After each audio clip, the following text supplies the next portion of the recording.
28 సంవత్సరాల experience, evidence based గల ఆయుర్వేదిక multi speciality hospital KSCSC hospital మన హైదరాబాద్‌లో.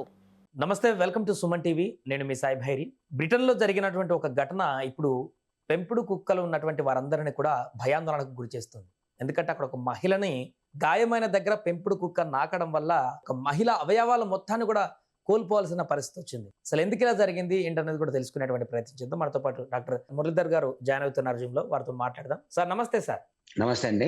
సార్ నిన్న చూసాం మనం ఐఎమ్ బ్రిటన్‌లో జరిగినటువంటి ఒక ఘటన పెంపుడు కుక్క నాకడం వల్ల గాయం మీద మొత్తం అవయవాలు కోల్పోవాల్సిన పరిస్థితి వచ్చిందన్నటువంటి ఒక వార్త ఆందోళనకు గురి చేస్తుంది చాలా మంది పెంపుడు కుక్కలు పెంచుకునేటువంటి వారికి. ఎందుకు వచ్చింది సార్ అది? ఈ యొక్క పర్టికులర్ ఇన్సిడెంట్ లో ఆ యొక్క మహిళకు ఆల్రెడీ స్ప్లీనెక్టమ్ చేయడం జరిగింది. అంటే స్ప్లీన్ తీసేశారు వేరే రీజన్స్ వల్ల. ఇటువంటి వాళ్ళకు ఇంకోటి లేకపోతే లో ఇమ్యూనిటీ ఉన్న వాళ్ళకు, లేకపోతే డయాబెటీస్ బాగా సివియర్ గా ఉన్న వాళ్ళకు, ఇంకా లివర్ లివర్ ఇష్యూస్ ఉన్న వాళ్ళకు ఉమ్, ఇన్సిడెంట్స్ లో జరగడం కొంచెం అవకాశాలు ఎక్కువ ఉంటాయి.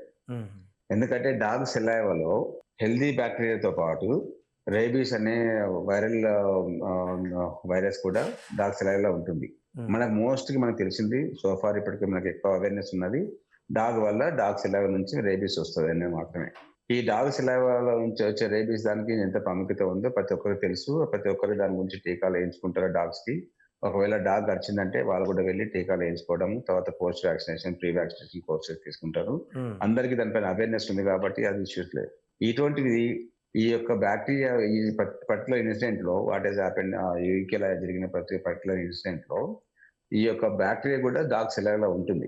ఉమ్, ఇది మోస్ట్లీ అన్ని హెల్దీ డాగ్స్ లో, క్యాట్స్ లో, సెలైవాలో ఈ యొక్క బ్యాక్టీరియా డెఫినెట్ గా ఉంటుంది. కాకపోతే ఇది healthy bacteria for the dogs. Dogs కి దానివల్ల ఏం ప్రాబ్లం లేదు. కాకపోతే ఇన్ రేర్ అకేషన్స్ లో వేరే వేరే ఒక ఇండివిజువల్ ఈ ఉమ్, పైన చెప్పిన ఈ స్ప్లీనెక్టమీ కానీ, ఆ తర్వాత ఇమ్యూన్ కాంప్రమైజ్ పీపుల్ కానీ, లేకపోతే సీవియర్ డయాబెటీస్ ఉన్న వాళ్ళు కానీ, వీటిలో అది లివర్ ఇష్యూస్, ఆల్కహాలిజం ఉన్న వాళ్ళ ఇష్యూస్ లోపల ఇది ఒక స్ప్రెడ్ అయ్యే అవకాశం ఎక్కువ ఉంటుంది. ఉమ్, ఈ బ్యాక్టీరియా పేరు క్యాట్నోసైటోఫేగా క్యాట్నోసైటోఫేగా క్యానిమోర్సస్ అనే బ్యాక్టీరియా ఇది. ఉమ్, ఇది డాగ్స్ ఎలా ఉంటుంది, డాగ్ కి హెల్తీగానే ఉంటుంది, డాగ్స్ కి ఏం హార్మ్ చేయదు. ఉమ్, ఇది కూడా అన్ని లిక్ చేసినప్పుడు కూడా ప్రతి ఒక్కరికి డిసీజ్ వస్తుందని అది కూడా అవకాశాలు లేవు. Um, only those kind of people who is lowered ఇమ్యూనిటీతో ఉన్న వాళ్ళకే ఈ అవకాశం వచ్చే ఛాన్సెస్ ఎక్కువ ఉంటాయి. ఉమ్, ఇమ్యూన్ కాంప్రమైజ్డ్ పీపుల్ యొక్క వూండ్స్ జనరల్ గా బయట అయితేనేమో ప్రతి ఒక్కరు మనం కేర్ తీసుకుంటాం. బయట కాగానే మనిషికి ఒక అలర్ట్నెస్ వస్తుంది, ఒక అవేర్నెస్ వస్తుంది. నాకు డాగ్ వచ్చింది కాబట్టి ఏమైనా తీసుకోవడం డాక్టర్ దగ్గరికి వెళ్తాము, లేకపోతే వాళ్ళు వ్యాక్సిన్ తీసుకుంటారు, ఆ వూండ్ అన్ని చేసుకుంటారు. ఉమ్, బట్ ఇగ్నోరెన్స్ ఎక్కడ వస్తుందంటే జనరల్ గా ఈ పెట్టు ఉన్న వాళ్ళు ఎక్కువ లవ్ చేసే వాళ్ళు they allow them to lick the face lick the body. Um, వాళ్ళు దాన్ని ఒక ప్రేమతో చేస్తారు. ఆ చేసినప్పుడు కొన్నిసార్లు బై మిస్టేక్ లో, బై ఛాన్సెస్ లో అక్కడ పుండ్లు ఉంటాయి, ఉమ్, కొన్ని గాయాలు ఉంటాయి. ఉమ్, ఆ గాయాలని, ఆ పుండ్లని మనము దాన్ని పట్టించుకోము. బట్ మనకు డాగ్ రోజు ఎప్పుడు వచ్చి నాకేది కాబట్టి, మనకి ఏం కాలేదు కాబట్టి వాళ్ళు కూడా అలో చేస్తారు. ఒకవేళ అదే అటువంటి పుండ్లు, లేకపోతే కట్స్, లేకపోతే ఎనీ గాయాలు ఉన్న ప్లేస్లలో పనుకోకుండా డాగ్ ఒకసారి లిక్ చేస్తే, ఆ లిక్ చేసిన పర్సన్ కి ఈ యొక్క ఇమ్యూనిటీ లెవెల్స్ తక్కువ ఉండి, ఉమ్, ఈ స్ప్లీనెక్టమీ అయిన వాళ్ళు, డయాబెటీస్ ఇవన్నీ ఉన్న వాళ్ళు ఉంటే వాళ్ళ లోపల ఈ యొక్క బ్యాక్టీరియా లోపలికి ప్రవేశించే అవకాశం ఎక్కువ ఉంటుంది. ఉమ్, అంతేగాని ప్రతి ఒక్క వుండ్‌ని అనుకోండి, వూండ్ సైజు, ఇంకో తర్వాత సెలైవా క్వాంటిటీ, ఆ సెలైవాలో ఉన్న బ్యాక్టీరియా లోడ్ కూడా ఇవన్నీ మ్యాటర్స్. సో ప్రతి ఒక్క వూండ్ పైన డాగ్ లిక్ చేసిందంటే ఇది వస్తదని కాదు. ఉమ్, ఎందుకంటే అక్కడ కూడా ఇది మ్యాటర్. ఈవెన్ ఆ యొక్క సెలైవా లోపల బ్యాక్టీరియా లోడ్ ఎంత ఉంది, ఉమ్, అంటే ఇన్ఫెక్షన్ చేసేంతగా అంత బ్యాక్టీరియా లోడ్ ఉందా లేదా కూడా ఇంపార్టెంట్. So okay. అలా ఉన్నప్పుడే అదొక ఇన్ఫెక్షన్ ఛాన్స్ ఉంటుంది. అంటే గాయాలు అయిన వాళ్ళే కాకుండా సో సార్ ఎవరైనా ఈ చిన్న యొక్క పిల్లలు చిన్న కండిషన్స్ ని పిల్లలకు కూడా వచ్చే అవకాశం ఉంది సార్? చిన్న పిల్లలతో కూడా ఇలా ముద్దు చేస్తుంటారు కదా! అది కూడా నాకుతూ ఉంటుంది చిన్న పిల్లలు కూడా. అలాంటి వారికి ఏమన్నా ఎఫెక్ట్ అయ్యేటువంటి అవకాశం ఉందా? ఇది ఎవరైనా గానండి. ఎవరైనా గాని గాయం ఉండి హ్మ్. చిన్న పిల్లల్లో చాలా తక్కువ రేర్. ఎందుకంటే వాళ్ళ లోపల ఈ కండిషన్స్ ఏమి ఉండవు. ఈ చిన్న పిల్లల్లో పెరుగుతున్నప్పుడు వాళ్ళ ఇమ్యూనిటీ లెవెల్స్ కూడా గ్రోయింగ్ స్టేజ్ లో ఉంటాయి కాబట్టి డెఫినెట్ గా ఇది వచ్చే ఛాన్సెస్ చాలా చాలా చాలా వెరీ వెరీ మినిమల్. హ్మ్. But only people with compromised immunity తర్వాత బాడీ రెసిస్టెన్స్ లేదు, ఇన్ఫెక్షన్ కి రెసిస్టెన్స్ లేదు బాడీలో అన్నప్పుడే ఈ యొక్క అవకాశం ఎక్కువ ఉంటుంది. సో దీంట్లో ఏమవుతుందంటే ఈ హ్యూమన్ లోకి బ్యాక్టీరియా ప్రవేశించిన వెంబడే అక్కడ వూండ్ దగ్గర రెడ్నెస్ కావడము మనం పట్టించుకోము. జనరల్ గా డాగ్ నాకిందంటే జనరల్ వి ఇగ్నోర్ ఇట్. కొంతమంది చాలా మంది డాగ్ లవర్స్ కానీ వేరే వాళ్ళు కానీ ఇగ్నోర్ ఇట్, ఎందుకంటే ఇది out of love it is లికింగ్ అనుకుంటాం. కాకపోతే ఒకవేళ లిక్ చేసినప్పుడు డాగ్ సెలైవ్లో కన్సిడరబుల్ బ్యాక్టీరియల్ లోడ్ ఉంది. ఆ లోడ్ వల్ల దాన్ని ఇన్ఫెక్ట్ అయ్యే ఛాన్స్ ఉంటే అప్పుడు ఆ యొక్క వూండ్ అక్కడ రెడ్నెస్ అవుతుంది. ఆ వూండ్ లోపల చిన్న పస్ రావడం స్టార్ట్ అవుతుంది. బాడీ టెంపరేచర్ పెరుగుతాయి. ఇంకోటి ఏదైతే సెప్సిస్ ఉందో జనరల్ గా ఎనీ వూండ్ ఏలాంటి హెల్త్ ఇష్యూస్ వచ్చినా కూడా ఒక గ్రాడ్యువల్ గా 4-5 days తగ్గడం స్టార్ట్ అవుతుంది. That is trend. ఆ ట్రెండ్ కి విధంగా అది ఇంకా పెరుగుతూ పోతుంది, టెంపరేచర్స్ తగ్గట్లేదు అని అంటే there is some indication, you need to see the doctor immediately.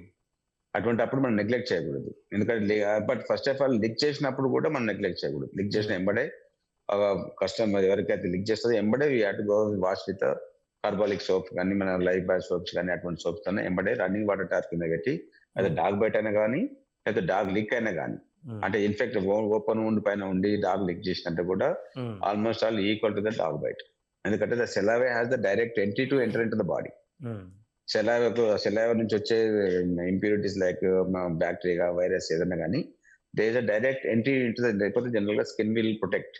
Skin పైన ఉన్న లేయర్స్ అన్ని కలిపి దాన్ని సెలైవా నాకినా కూడా that will protect, allow the bacteria virus enter into the blood stream. But ఇక్కడ ఓపెన్ ఉండి ఉన్నప్పుడు డైరెక్ట్ గా it's access to the bacterial load or viral load to enter into the human body. అంటే సాధారణంగా sir ప్రతి పెంపుడు కుక్కకు కూడా ఇంజక్షన్లు ఇస్తుంటారు కదా, రకరకాల టీకాలు అవన్నీ చేస్తుంటారు కదా, అయినా కూడా ఇలాంటి బ్యాక్టీరియా చొరబడేటువంటి అవకాశం ఉంది. అవునండి, ఇది డిఫరెంట్ అండి. దిస్ నాట్ దీనికి వ్యాక్సిన్ ఏం లేదు. ఎందుకంటే ఇది అంత సీరియస్ గా రాదు. ఎక్కువ కేసెస్ కూడా వరల్డ్ వైడ్ కూడా చాలా తక్కువనే ఉన్నాయి కాబట్టి ఈ యొక్క బ్యాక్టీరియాకి వ్యాక్సిన్ లేదు. So what is the vaccine మనం ఇచ్చేది రేబీస్ కి ఇస్తాము, లేకపోతే డాగ్ డిసీజ్ రాకుండా డాగ్ కోసం ఇస్తాము. So it's consider to human health, మన హ్యూమన్ బీయింగ్ కి. కాబట్టి దీనికి వ్యాక్సిన్ లేదు. దీని ఓన్లీ ప్రివెన్షన్ ప్రివెన్షన్ ఉంది, దట్ ఈజీగా చేసుకోవచ్చు. ఖర్చు బట్టి మనం ఇవన్నీ ప్రికాషన్ తీసుకొని వూండ్ క్లీనింగ్, తర్వాత డాగ్ కి ఓరల్ హైజీన్ అనేది చాలా ఇంపార్టెంట్. ఎందుకంటే సెలైవ్ నుంచి ఇవన్నీ సెలైవ్ లో బ్యాక్టీరియా ఓరల్ హైజీన్ లేనప్పుడు ఇటువంటి బ్యాక్టీరియాలు సెలైవ్ లో గ్రో అయ్యే ఛాన్సెస్ ఎక్కువ ఉంటాయి. అంటే దాని లోడ్ ఎక్కువ పెరుగుతుంది. అటువంటి ఉన్న ఓరల్ హైజీన్ లేని డాగ్స్ ఉండి ఇవి వాటిని లిక్ చేసినప్పుడు దానిలో ఎక్కువ బ్యాక్టీరియా లోడ్ ఉండి లిక్ చేస్తే definitely there is a chances. So కాకపోతే ఇండియాలో ఈ యొక్క ప్రాబ్లం చాలా చాలా రేర్ గా ఉంది. అది ఎక్కడ ఇంతవరకు అయితే ఎక్కడ రిపోర్టెడ్ కాలేదు. బట్ వేరే definitely but hygiene is hygiene ఎవరు రిపోర్ట్ అయినా కాకపోయినా ఈవెన్ ఒక పర్సన్ వచ్చినా కూడా ఇట్స్ హార్మ్ ఫర్ దెమ్. ఎవరైనా కానీ డాగ్ లవర్స్ కానీ ఎవరైతే ఎనిమల్ లవర్స్ కానీ ఎవరైతే ప్రేమిస్తున్నారో ప్రేమించండి. But at the same time see the dog's oral hygiene. First of all dog ని లిక్ చేయకపోవడమే బెటర్. డాగ్ మనల్ని లిక్ చేయకపోవడమే. We have to take care of that. We have to train our dog not to lick us. ఒకవేళ చేసినా కూడా we have to take advance precautions for that one. Immediate గా వెళ్ళడం, water తో కడుక్కోవడం, running tap కడుక్కొని చేస్తే తప్ప వెళ్తుంది. ఈ యొక్క కండిషన్ ని మీరు చెప్పినట్టు ఈ యొక్క యూకేలో అయితే కండిషన్ దాన్ని we call it as a purpura fulminans with septic shock అంటాం. దానివల్ల ఏమైతే బ్యాక్ లోపలికి ఎంటర్ అయినప్పుడు అది ఇన్ఫెక్షన్ డెవలప్ అయ్యి సెప్టిసిమా డెవలప్ అవుతుంది.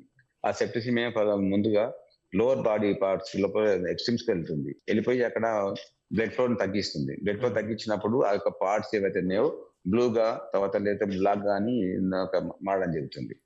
అటువంటి అప్పుడు అది చాలా ఫాస్ట్ గా డెవలప్ అవుతుంది. అందుకని అది మనకు అప్పుడు డాక్టర్స్ కి ఆప్షన్ ఏమి ఉండదు. Right sir, thank you so much.